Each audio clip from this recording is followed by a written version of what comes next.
Čaute, vítajte späť pri Magic Miracles. V tomto videu vás naučím Card Spring, alebo teda kartový vodopád. Poďme na to. Ak sú nejaké floriše, ktoré najviac vystihujú kúzelníkov, tak sú to zrovna takéto miešanie Riffle Shuffle, kartový VR a potom zrovna tento kartový vodopád. Kartový vodopád je trocha ťažší floriš, ale nebojte sa, ak budete postupovať podľa týchto krokov, ktoré vás teraz naučím a venujete tomu trocha času a budete teda trénovať, tak sa ho hravo naučíte a zvládnete ho. Najlepšie na tento floriš sú karty značky Bicycle, alebo teda akékoľvek karty, ktoré vyrába firma United States Playing Card Company, napríklad ja mám Tellyho, teda akékoľvek karty, ktoré vyzerajú takto a sú dobré v tom, že sú ohybnejšie a majú taký patentovaný povrch, že sú teda klské, volá sa to Air Cushion Finish, tým pádom tie karty, keď budete roztvárať, tak sa nebudú lepiť do takých skupiniek, ale pekne sa rozprestrú karta za kartou. Samozrejme dá sa to spraviť aj s bežnými kartami, ktoré kúpite v obchode, ale je to o mnoho náročnejšie. No a teraz ako treba karty držať? Karty držíte tou rukou, ktorú máte dominantnú, teda ak ste praváci, tak pravou a držíte ich tak, že v tomto dolnom ľavom rohu sa nachádza palec, asi nejako takto. A zvyšné prsty budú na tejto hornej strane s tým, že prsteníček alebo prsteník alebo malíček, myslím si, že tak sa volajú tie prsty, nikdy neviem, sú na tejto hornej strane a tie prsty, ktoré som vám teda povedal, sú na opačnom rohu. Vyskúšajte si potom, keď to budete trénovať, že ktorý úchop je pre vás lepší. Napríklad mne vyhovuje raz jeden, raz druhý, takže si to vyskúšajte. Povedzme, že teda budeme držať karty teraz prsteníkom, takto nejako. A toto je teda úchop, v ktorom držíte karty. No a teraz v tomto úchope treba tie karty ohnúť a nebudeme ich ohýňať po tejto strane, ale budeme ich ohýňať takto na kríž, teda zohneme ich medzi týmito dvomi prstami, asi nejako takto, nemusí to byť až tak veľmi. Ide o to, že ohnúť celý balík nie je také jednoduché a toto je najjednoduchšia varianta z nich. Samozrejme po tejto strane by to bolo najťažšie ohnúť, toto je menej náročné a toto je najmenej náročné, takže takto treba tie karty ohnúť. Na začiatok je dobré použiť len polovicu balíka, takže ja takto polovicu odložím a polovica balíka je o mnoho jednoduchšia na zohnutie než celý balík, takže vám to ukážem takto. No a teraz tieto zohnuté karty treba dostať do druhej ruky a dobre teraz sledujte, čo sa deje a všimajte si pri tom palec.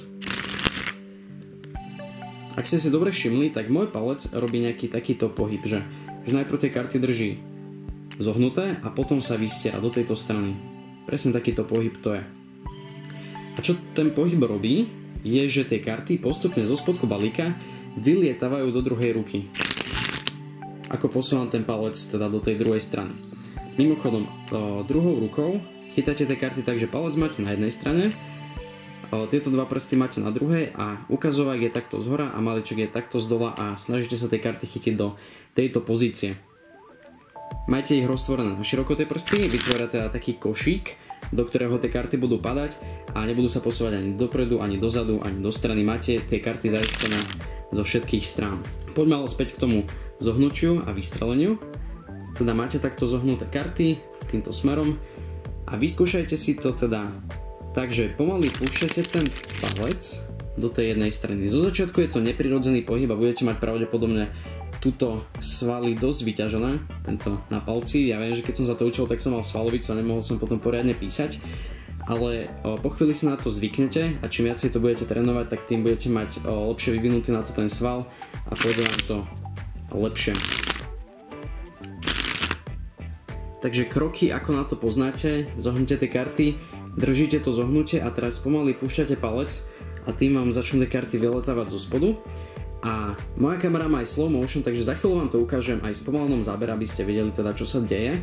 Ale ešte predtým vám chcem povedať nejaké tipy a rady, že ako sa to robí lepšie alebo čo môžete vyskúšať. Prvá rada, ktorú by som mal, je ako ten floriš robiť v rámci s vašim telom. Nemôžete mať tie karty príliš blízko pri sebe, keď robíte ten floriš, ani príliš ďaleko od seba, nie je teraz vidieť moje telo, ale približne tu mám tie karty už úplne pri sebe, pretože vtedy to vyzerá veľmi skľúčené a zase keď ich máte veľmi ďaleko od seba, tak nemáte nad tými kartami takú kontrolu.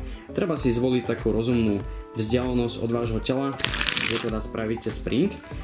A ďalšia rada, ktorú by som mal, je, že zo začiatku sa určite robiť ten spring takto z vrchu, že tie karty vlastne si nadvihnete nad klopku a budú vám tam padať. Inak ešte mimochodom, keď robíte spring, tak tie karty si nechytíte sem a odtiaľ to hneď púšťate do ruky, dá sa aj tak, ale vyzerá to troška zvláštne. Už hneď ako držíte tie karty v ruke, tak ich zohňate a keď idete s rukou hore, tak pomaly tie karty už púšťate. Asi nejako takto. Dúfam, že je vidieť ten rozdiel. Zo začiatku teda si zvolte tie karty, aby vám padali z hora dole, ale potom neskôr môžete vyskúšať možno aj troška rozťahnuť tie karty do strany, asi nejako takto. Nedá sa to robiť ale na takú veľkú vzdialenosť ako z hora dole, pretože v tejto strane, keď tá karta chytí troška vietor alebo nejaký vánok, hlavne keď to robíte vonku, tak je veľmi jednoduché, aby padla dole, pretože tu je vlastne medzi ňou a zemou nič. Pričom keď tie karty púšťate takto z hora, tak vám padnú do ruky alebo približne niekde na ruku.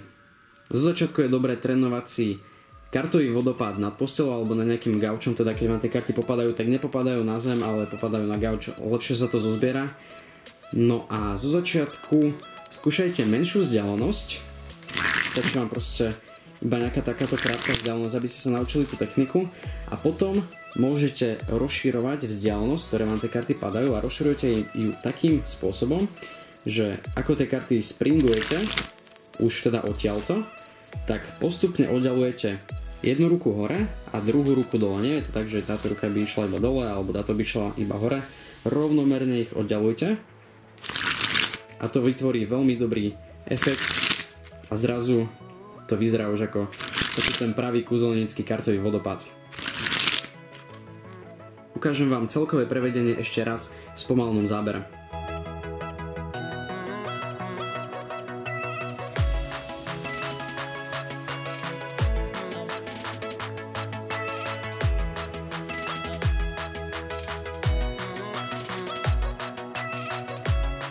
OK, to by bolo všetko k tomuto návodu. Ak vám to hneď nejde, tak nezúfajte, je to troška ťažšie na naučenie zo začiatku, takže ak vám to najprv nejde, tak to skúšajte ďalej a trénujte to a ja neviem, odložte tie karty, vráťte sa ku ňom na ďalší deň a opäť to vyskúšajte.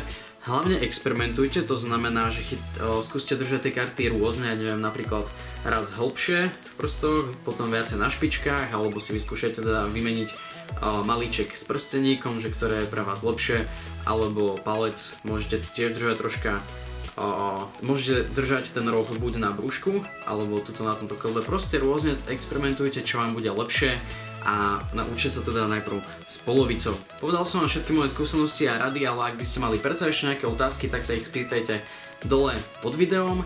No a ak sa vám toto video páčilo, tak nezabudnite dať palec nahor, aby som vedel teda, že máte radi floríše a chcete sa naučiť viacej a tak ďalej a tak ďalej. No a to je všetko k tomuto videu, vidíme sa na budúce. Čaute.